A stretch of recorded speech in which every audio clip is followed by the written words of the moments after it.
In this video, I suggest we go over what we needed to understand, what we know about the sequel. In short, let's talk about Wednesday Season 2 on Netflix, and if you haven't already, subscribe, and if you like this video, consider liking it. Throughout these first 4 episodes, Wednesday leads the investigation to try to solve several mysteries. The first concerns her stalker. When she returns to Nevermore, she has a stalker who harasses her. It is finally revealed later on the day of the prank that this stalker is Agnes, a young student of Nevermore, an outcast with the power of invisibility. Obsessed with Wednesday, she is ready to do anything to win her admiration and friendship. As the savior of Nevermore, Wednesday now has fans, and she doesn't like that very much. This new character allows us to see how Wednesday manages friendships outside of Enid, but also to see how much she truly cares about her. Now that someone else could be more useful to her than Enid, will this have consequences on their relationship? This is a real question that can be asked. Especially since Enid is Season 1, she has much more confidence in herself and is now the member of a wolf pack that will also change in Part 2. This is clearly seen in particular through her new relationship with Bruno. Enid has always wanted to be popular, known, looked at, and I would even say simply integrated. Bruno knows all that. He is popular, good-looking, well-liked, and by finally being with him, she gets everything she has always dreamed of. And that's why, at the same time, she still feels bad for Ajax. He no longer really represents her current ideal. Despite everything, and I want to say thankfully, the romance part, and that was a promise from Genia, takes a backseat in this Season 2. A very practical choice given that Xavier is not back in this Season 2. The series justifies his departure by changing schools, even if the real reason is obviously more behind the scenes. Even if Netflix has not officially confirmed it, it is probably linked to the fact that the actor has been targeted by accusations of assault. In any case, in this second season, the real plot concerns a mysterious bird. I remind you that in this universe, there are different types of outcasts, each with their own power. So we have the birdies capable of controlling birds, the Da Vinci endowed with telekinesis. Basically, they can move objects without touching them. The invisibles capable of being invisible. Yeah, that was easy, let's not lie. We also have the new headmaster of the school who can create and manipulate fire. So let's see if this falls into the same category as those who control electricity like FTY from the Puglies. Of course, there are mediums like Wednesday and his mother, mermaids, Lugaru, vampires, gorgons who can petrify with their gaze, and a whole bunch of other stuff that I clearly forgot. A quick aside about the new principal who is clearly ready to do anything to save the school. So let's see if these motivations are sincere on that side or if there isn't something more macabre going on. For now, the one that will interest us the most is this Xavier. Her search will lead Wednesday to hear about a certain Loy who could be the key to this story. Episode 4 of Season 2 therefore marks the return of a character much appreciated by fans, the fetid uncle. He arrives at a hotel and decides to pay for his room with dirty money. Literally, the money is marked with a product that lets you know that the notes were stolen during a robbery. So yeah, it's so big that, unsurprisingly, the guy is as suspicious as possible. The woman at the reception decides to call the police, and he gets caught in a hotel room with his 18 passports and 33 driver's licenses. Suffice it to say, there's no doubt he's guilty, especially since he's seen on surveillance cameras from a previous bank robbery. In short, of course the police arrest him, but it was all planned out. Wednesday asked him to find a certain Loy in the Willow Hill Psychiatric Hospital. And what better way to do that than to be admitted directly there? Once at Willow Hill, he can therefore conduct the investigation discreetly. While he thought he had found the famous Loy, it turned out to be Louise, a woman with whom he gets along pretty well, let's say. The revelation is that Loy is not a person. It is the acronym for a secret program that can be translated as the Long-Term Integration Study of Outcasts. By this, understand that in the basement, locked up and especially hidden, outcasts, declared dead. Their remains have been falsified with animal ashes. This was the mystery that Sheriff Galpine was trying to solve before being killed by the crows. He especially did not want his son Tyler to be integrated into the Loy program, the outcasts therefore serving as secret guinea pigs. The goal is to strip them of their powers in order to give them to the norms, normal humans without powers. And this is where the big bad of this Part 1 comes into play. The mysterious Xavier. Her real identity is Judy, the seemingly harmless executive assistant of Dr. Fairburn. We discover that behind the scenes, she is the one who holds the reins of the entire complex. She hired Fairburn to take care of Willow Hill while she continued her father's work. Because yes, Judy's father is Augustus Stone, He founded the Lois program in order to exploit the powers of outcasts to become one himself. Augustus used to teach science at Nevermore Academy before joining Willow Hill as a doctor. He is described as a teacher appreciated by the students but always with this certain distance due to the fact that he is a norm. Many mistrust him and, let's face it, he has had a very hard time with that. He is also a sad man who, before joining Nevermore, lost his wife and therefore has to raise his daughter alone. He wanted her to have an aviary at the top of one of Nevermore's towers, but it broke him so deeply that over time a certain jealousy will gradually set in. As Norm in the midst of outcasts, he will also want to have powers. He dreams in particular of becoming a Da Vinci, that is to say an outcast with telekinesis as I mentioned just before.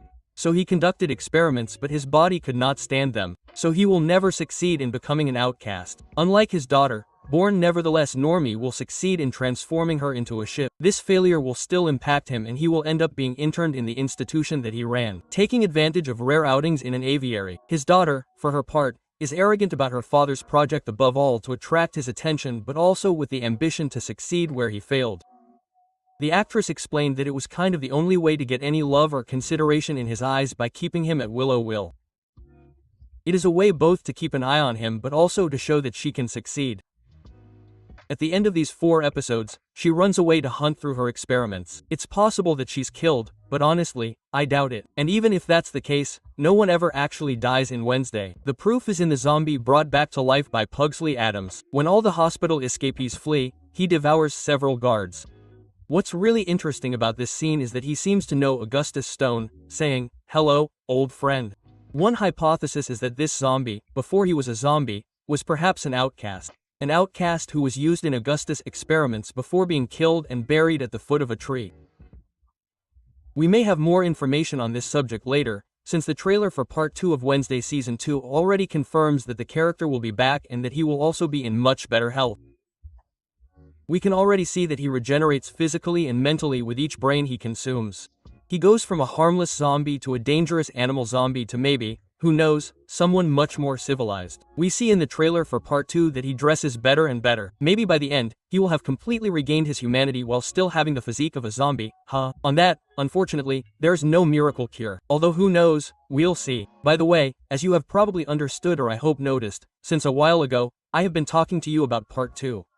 Indeed, on Wednesday, August 6, 2025, Netflix released only 4 episodes of Season 2 of Wednesday after almost 3 years of waiting. And the reason is quite simple. This Season 2 has been divided into 2 parts. This is what the platform very often does in order to keep subscribers for at least 2 months. Instead of releasing a new episode every week, they prefer to divide their season into several parts. So, the last 4 episodes of this Season 2 will arrive on September 3, 2025. Clearly, this is a plan that was decided very early on during the development of Season 2. The showrunners knew that it would be divided into several parts and that it was therefore necessary to end on a cliffhanger to keep subscribers on the edge of their seats. It will be a few more weeks. Even if, let's not lie to ourselves, the suspense of knowing whether Wednesday is alive or not after her fall from the window facing the Hyde clearly doesn't bother anyone. She is still the main character of the series, even if the trailer shows her in a coma at the beginning. We're not fooled, it won't last. Besides, the trailer itself is no fool since at the end, she wakes up. On the other hand, yes, she has clearly played to her limits. During this first part, she seems to have lost her powers, at least, she is Tafabulia. All this can be explained by a parallel to be drawn between Wednesday and her aunt. We learn that years before, Morticia Addams, Wednesday's mother, asked Feige to infiltrate Willow Hill to get news of her younger sister, Ophelia, who had been sent to the asylum by her own mother. But when he managed to get himself committed, Ophelia had already fled. That was 15 years ago. There has been no news since. Just like Wednesday, Ophelia was seen at Nevermore during her studies with Black Tears. She had pushed her psychic powers too far and was expelled for it. Morticia was obviously determined to protect her daughter from the same fate as her sister, but she did everything she could to prevent her from going too far, such as throwing Goody Addams' book into the fire. We understand that Wednesday's grandmother is partly responsible for all this. She had already pushed Ophelia to her limits and we saw the results.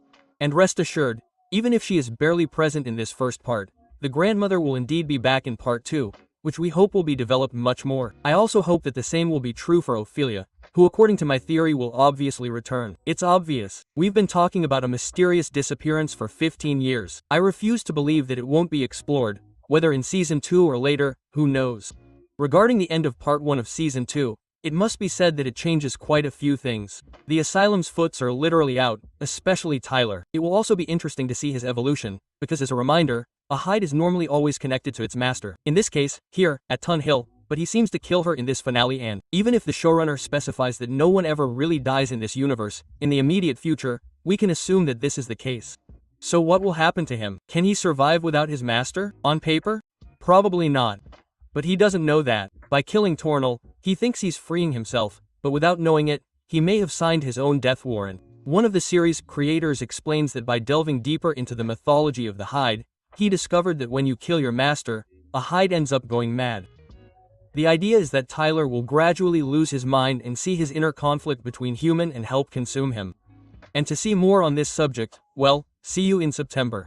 By the way, some of you might be wondering where Lady Gaga is, the singer and actress who had been confirmed in the cast. Well, don't worry, that's normal. She won't appear until the last 4 episodes. I actually wondered at first if she wouldn't play Ophelia. It would be quite a twist to have her play a member of the Addams family.